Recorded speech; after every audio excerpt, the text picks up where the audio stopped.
दोस्तों, stock market में successfully invest करने के लिए एक तो बहुत पेशेंस की ज़रूरत होती है, दूसरा आपको सोच समझकर किसी कंपनी में इन्वेस्ट करना होता है ताकि आपका हार्ड एंड मनी वेस्ट ना हो जाए।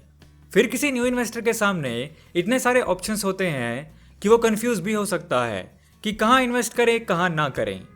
दोस्तों, आपकी इसी मुश्किल को आसान करने के लिए हम इस वीडियो में डिस्कस करेंगे 5 इंपॉर्टेंट पॉइंट्स जिनको ध्यान में रखकर आप आसानी से इन्वेस्टिंग कर सकते हैं। इन फाइनेंशियल रेशियोज की हेल्प से आप कंपनी की क्रेडिबिलिटी देख सकते हैं कि वो कंपनी इन्वेस्टमेंट के लिए सही है या नहीं। चलिए इन 5 फाइनेंशियल रेशियोज को हम डिटेल में समझते हैं। फर्स्ट है price to earning PE ratio.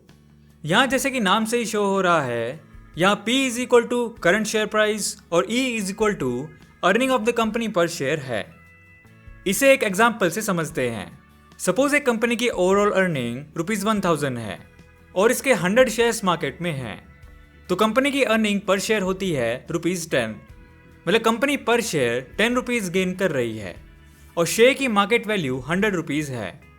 So according to P ratio 100 divide by 10 is equal to 10। Company का पी रेशियो आएगा 10। इसका मतलब हुआ कि कंपनी की अर्निंग का ₹1 लेने के लिए हमें ₹10 खर्चा करना पड़ रहा है। अब सवाल आता है कि what is a good P ratio. इसका जवाब है कि 12 से 15 तक पी वाली कंपनीज एक्सेप्टेबल हैं। इन कंपनीज में इन्वेस्ट करना सेफ होता है क्योंकि ये आपके इन्वेस्टमेंट को जस्टिफाई करती है। 23 पी रेशियो से ऊपर जाने वाली companies generally over valued companies कहलाती हैं। इनमें इन्वेस्ट करने के लिए अदर फैक्टर्स भी देखने होते हैं, क्योंकि एक तो आप मार्केट वैल्यू के हिसाब से कंपनी को ओवर पे कर रहे हो और साथ ही पैसा डूबने का रिस्क भी होता है। हिंदुस्तान यूनिलीवर लिमिटेड का पीई है अराउंड 75 एंड ब्रिटानिया का पीई है 60। ये कंपनीज ओवर वैल्यूड हैं, फिर भी लोग इनमें इन्वेस्ट करते हैं क्योंकि पीई के अलावा अदर रेशियोज भी स्टॉक इन्वेस्टिंग में काम करते हैं। जैसे कि हमारा सेकंड फैक्टर है return on equity ROE ratio.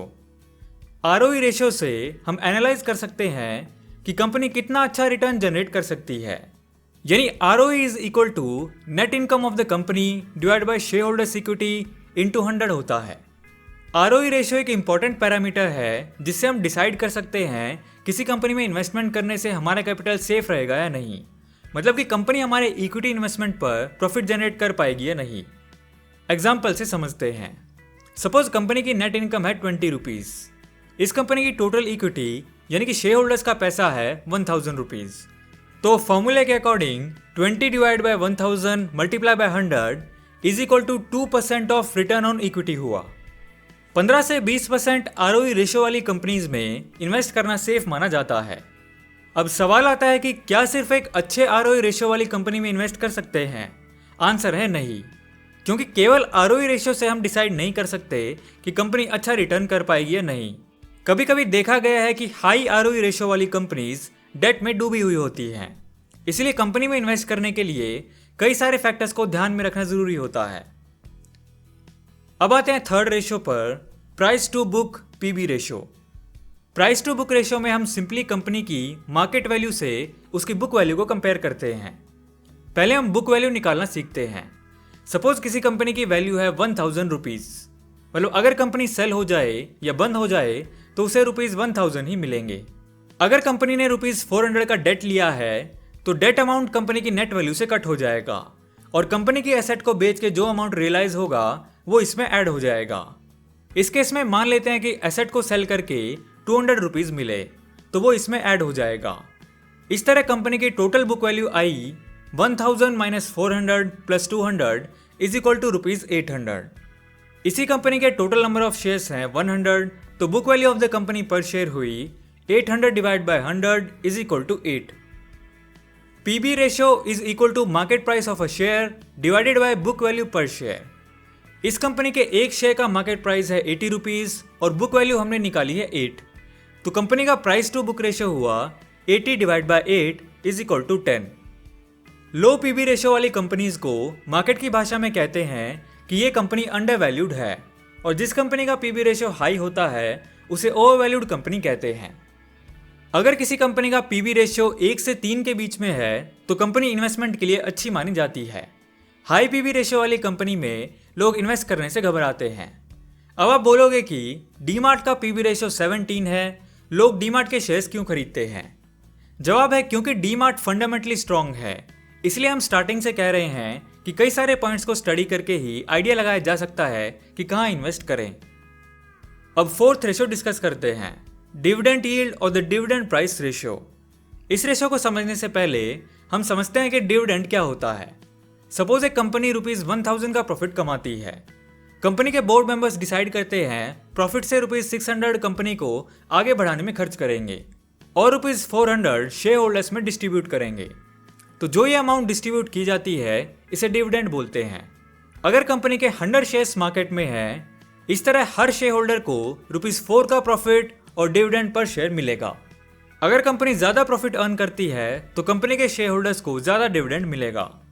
अगर किसी कंपनी का डिविडेंड हायर है तो फ्यूचर में भी शेयर होल्डर्स को अच्छे रिटर्न मिलते रहेंगे। दिस वे हम कह सकते हैं कि डिविडेंड कंपनी के प्रॉफिट का वो हिस्सा और परसेंटेज होता है जो कंपनी पर ईयर अपने शेयर होल्डर के साथ शेयर करती है। नेक्स्ट रेशियो है डेट टू इक्विटी रेशियो। जैसा कि हम नाम से ही अंदाजा लगा सकते हैं, इस रेशियो को कंपनी के डेट अमाउंट को टोटल शेयर होल्डर इक्विटी से डिवाइड करके कैलकुलेट किया जाता है। फॉर एग्जाम्पल, किसी कंपनी पर ₹3000 का डेट है, उसी कंपनी के शेयर होल्डर्स की टोटल इक्विटी ₹2500 है। इस तरह डी रेशियो हुआ 3000 divide by 2500 is equal to 1.2। Generally समझा जाता है कि जिन कंपनीज का डी रेशियो 1 से 2 के बीच में होता है वो कंपनीज इन्वेस्टमेंट के लिए ज़्यादा सेफ होती हैं। तो दोस्तों, हमने आपके साथ इन ऑल 5 रेशियोज को डिटेल से डिस्कस किया। ये थे कुछ इंपॉर्टेंट रेशियोज, लेकिन स्टॉक मार्केट में ऐसे बहुत सारे रेशियोज होते हैं जो आपको हेल्प कर सकते हैं बेटर इन्वेस्टमेंट डिसीजन लेने में। ये रेशियोज आपको मैनुअली कैलकुलेट करने की जरूरत नहीं है, ये रेशियोज आपको ऑनलाइन मिल जाएंगे। तो मैं जो वेबसाइट यूज़ करता हूँ उसका नाम है टिकरटेप। टिकरटेप बहुत ही बढ़िया वेबसाइट है जो आपको स्टॉक्स का एनालिसिस करने में हेल्प करती है। टिकरटेप पे आने के बाद आपको कुछ इस तरह का इंटरफेस दिखाई देगा। इस वेबसाइट पे आपको फंडामेंटल एनालिसिस करने के लिए जो डेटा चाहिए सब इजीली मिल जाएगा। तो रेशियोज के लिए आपको यहाँ से सिलेक्ट करना है स्टॉक स्क्रीनर। स्टॉक स्क्रीनर एक टूल होता है जो ट्रेडर्स एंड इन्वेस्टर्स द्वारा यूज किया जाता है यूजर डिफाइंड मैट्रिसेस पे स्टॉक्स को एनालाइज करने के लिए। अब इसको कैसे यूज करना है, सबसे पहले आपको यहाँ स्टॉक यूनिवर्स पे क्लिक करके स्टॉक लिस्ट को चूज करना है। डिफॉल्ट में आपको Nifty 50, Nifty mid cap, Nifty 100 etcetera ये सारे ऑप्शंस मिल जाएंगे, या फिर आप क्रिएट पे क्लिक करके खुद का कस्टम स्टॉक लिस्ट भी बना सकते हैं। अब सिलेक्ट करने के बाद यहाँ पे हमारे पास अलग अलग स्टॉक्स आ जाएंगे जिसपे हम अलग अलग फिल्टर्स लगा के एनालाइज कर सकते हैं। ऐड फिल्टर पे क्लिक करेंगे तो हमें बहुत सारे ऑप्शंस मिलेंगे, जैसे प्रॉफिटेबिलिटी वाले ratios, price and volume, financial ratios, growth, valuation etcetera etcetera. जैसे अगर हम रिटर्न ऑन इक्विटी सिलेक्ट करते हैं तो यहाँ पे इन सभी स्टॉक्स की आरओई हमें मिल जाएगी, जिसे हम इजीली कंपेयर कर सकते हैं। इसी तरीके से हम अपने एनालिसिस के हिसाब से कई सारे फैक्टर्स का यूज करके उनको कंपेयर कर सकते हैं अलग अलग स्टॉक्स में। अब इनमें कुछ फिल्टर्स आपको फ्री मिलेंगे, लेकिन कुछ के लिए आपको टिकरटेप का प्रो प्लान परचेज करना पड़ेगा। जैसे यहाँ पे एक ऑप्शन है टिकरटेप स्पेशल। अब इसमें क्या है, आपको fundamental score, value momentum, earning quality, price momentum या फिर price to intrinsic value rank के बेस पे भी स्टॉक्स को कंपेयर कर सकते हैं। यानी इसका ऑटोमेटिक एल्गोरिदम आपको प्रोवाइडेड डेटा के बेस पे ये कैलकुलेट करके बता देता है कि कौन सी कंपनी फंडामेंटली ज़्यादा स्ट्रांग है एंड कौन सी नहीं। और आप इस डेटा को फर्दर एनालिसिस के लिए एक्सपोर्ट भी कर सकते हैं, लेकिन ये भी सिर्फ प्रो मेंबर्स के लिए ही है। इसके अलावा आपको टिकरटेप में कुछ प्री बिल्ड स्क्रीन्स भी मिलती हैं, जैसे money minters, load at mid caps etcetera etcetera. ये कुछ फ्री स्क्रीन्स हैं और साइड में आपको फिर कुछ प्रीमियम स्क्रीन्स भी मिल जाती हैं अगर आप टिकरटेप का प्रो प्लान लेते हैं तो। वैसे दोस्तों, टिकरटेप प्रो प्लान की कॉस्ट रीजनेबल है। जैसे आप यहाँ स्क्रीन पे देख सकते हैं 118 रुपीज़ पर मंथ, जिसमें कि आप पहले 14 डेज के लिए इसका फ्री ट्रायल भी ले सकते हैं। और अगर आपको लॉन्ग टर्म के लिए परचेज करना है तो आपको इसमें डिस्काउंट भी मिल जाएगा, जैसे 3 मंथ्स पे 5%, 6 मंथ पे 10% और 12 मंथ्स पे 20%। तो अगर आप स्टॉक इन्वेस्टिंग में इंटरेस्टेड हैं तो स्टॉक्स का एनालिसिस करने के लिए टिकरटेप का यूज कर सकते हैं। इसका लिंक आपको वीडियो के डिस्क्रिप्शन में मिल जाएगा। आज की वीडियो में इतना ही दोस्तों, जल्दी मिलते हैं अगली वीडियो में एक ऐसे ही नॉलेजेबल टॉपिक के साथ। सो दोस्तों, वीडियो पसंद आया तो लाइक एंड शेयर करो यार, एंड नहीं हो तो इस चैनल को सब्सक्राइब कर लो क्योंकि मैं ऐसी वीडियोस आपके लिए लाता रहूँगा। And thanks for watching.